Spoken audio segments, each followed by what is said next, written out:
Let's continue now with the analysis on the ongoing Iran-Israel conflict. We welcome political scientist Eduardo Meneses. Welcome, Eduardo, from the South.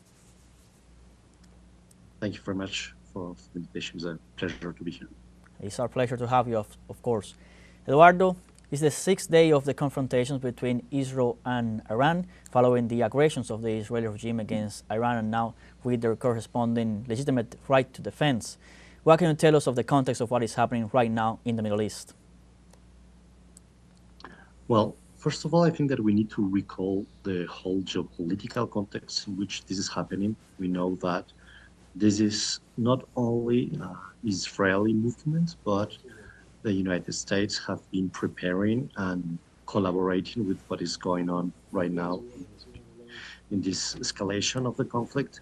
We know that there are many reasons for that. The first reason of that is that the hegemonic power of the United States is being diminished day by day by the economic and cultural advancement of other economic and cultural important rising countries in the world, like the BRICS in general. And this has pushed the United States to intensify the military tension in different places of the world, against Russia, against Iran, against China. And in this context, we need to understand how the influence of the United States has allowed Israel to advance in what they have been doing. We know that this attack made in this moment by Israel is something that they have been talking about for many, many years. They claiming that Iran may have a nuclear weapon and may be interested in using it is not something new. We have been hearing that for decades now. There's any proof of that is quite the opposite. Iran has always been having a peaceful relationship with their neighbors. And even if there's a huge criticism of what has been going on by the Israeli government, not only towards Iran, but towards, for example, the genocide that's going on in Palestine and concrete in Gaza, Iran has always been pushing towards a diplomatic answer.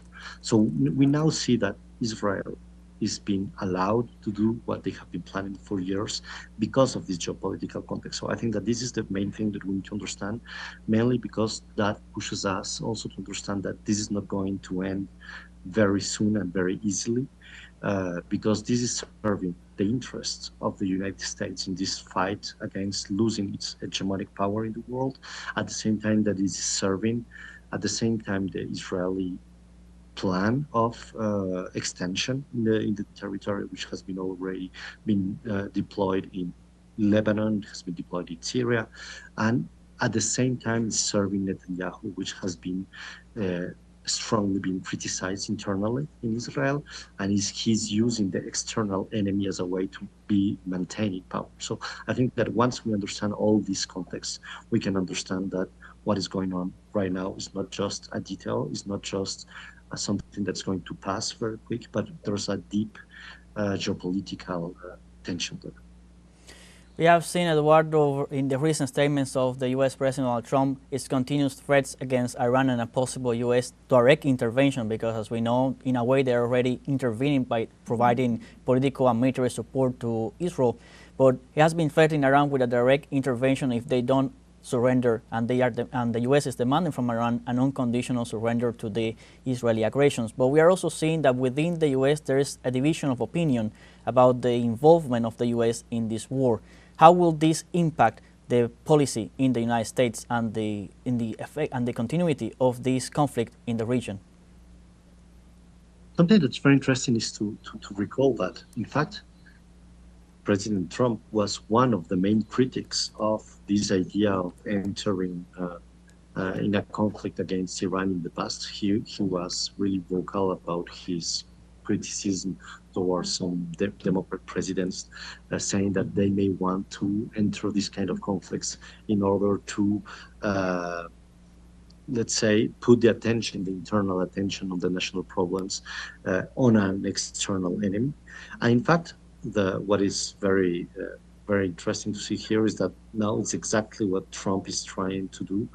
In a way, in which he can still go back. I mean, he has not intervened directly because a direct intervention of the United States would mean a much more deeper involvement than the one that is already there, and which in which there could be he could open an internal front of opposition. As you mentioned, there's a lot of opposition, not only from let's say political tension between parties is not only something which is Democrats are against Republicans. I think that it is a very strong opposition in terms of how would that serve the the interest of the U.S. citizens to entering this kind of war.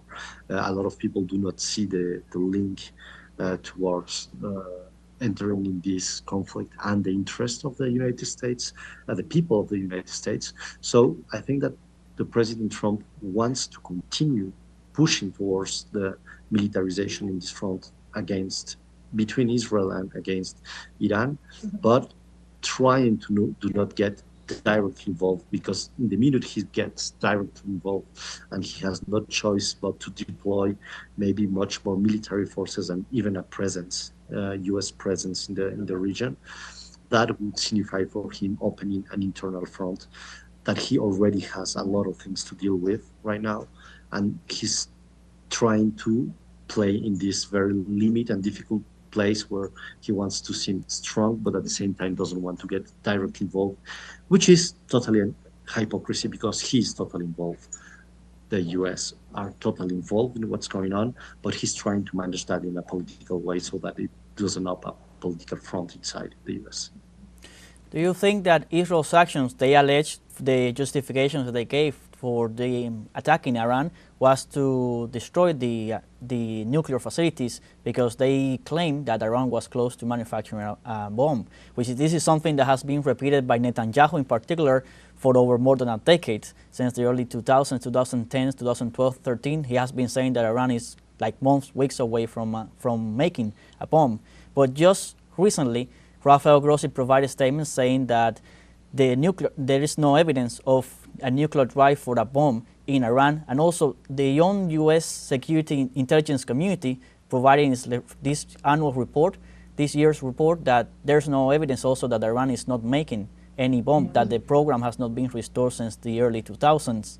Do you think that there is another ulterior motive to this attack, especially in the context that it took place? Because we must remember that negotiations were ongoing indirect negotiations between the U.S. and Iran for reaching a new nuclear deal, and as well maybe he intended to torpedo these negotiations to try to force the U.S. hands into participating in a more active aggression against Iran, and also maybe disguise a bit the attention that was being given to Palestine, to the genocide in Gaza, because while this is happening, we must also remember that they continue to kill by the hundreds Palestinians in Gaza.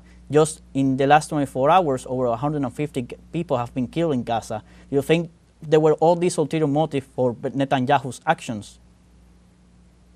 Yeah, it's definitely there's no evidence, there's any evidence that could support the idea that there was something similar to Iran being near to obtain a nuclear weapon, and it doesn't have it hasn't even been an intention of Iran very clearly for all these decades that Israel has been repeating the same thing. It has never been true, and it is not true right now, and it's very clear that the motivations are elsewhere. One of the first motivations is, as we were mentioning, is the way of having the United States in the back of their diplomacy and the back of the strategy. We know it's very similar to what we see with the Zelensky strategy when they tried in a certain way to have the United States in their back when they're advancing this kind of conflicts, because that's what gives them the legitimacy internally and internationally in terms of power, not in terms of diplomacy, because diplomacy has totally been destroyed since the beginning of the genocide in Palestine, and there's no role that the UN has been playing in this and cannot play. It has lost total legitimacy. But in terms of power, that's exactly what they are searching. They are searching that because they want to be the ones who, in a certain way, dictate the way in which the intervention of the U.S. is being figured in the Middle East, mainly through them. They want to be the only ones who can direct this type of intervention and who can be the ones who are determining which form this intervention should take. And that has been the tension in certain moments between the U.S. and Israel in the form, not in what is in the real tension behind that, but in the form in which this intervention happens, that has been the tension, because depending which form this takes, Netanyahu can stay in power and Israel can continue their genocide, and depending the form it takes, it could not continue doing that. So I think that that's essentially what is happening right now, is Netanyahu trying to stay in his place through uh, forcing the U.S. to have this strategy with them and appearing as the total and absolute support for the strategy that Netanyahu is deploying. So that means that he has more legitimacy in the internal debate. But also, as you were mentioning, that also is a way of diverting the public opinion towards what they are doing in Gaza. And it's obvious how they have been accelerating the last days, the genocide. So that's definitely the real intentions behind that. It has never been around nuclear weapons. And the last thing that we haven't mentioned right now is that the real intention behind that also is to try to overthrow the regime in Iraq. We have clearly seen that this strategy was the strategy that was developed in Iraq, is the strategy that has been developed in Libya, in Syria, in many places already, because that's the geopolitical interest of the United States, and Israel is trying to use this geopolitical interest to expand their territory with this idea of a great colonial Israel in the region. So that's exactly the real motivations behind that. It has nothing to do with nuclear weapons. Thank you very much, Eduardo, for your time and your inputs here from the South. Thank you very much for the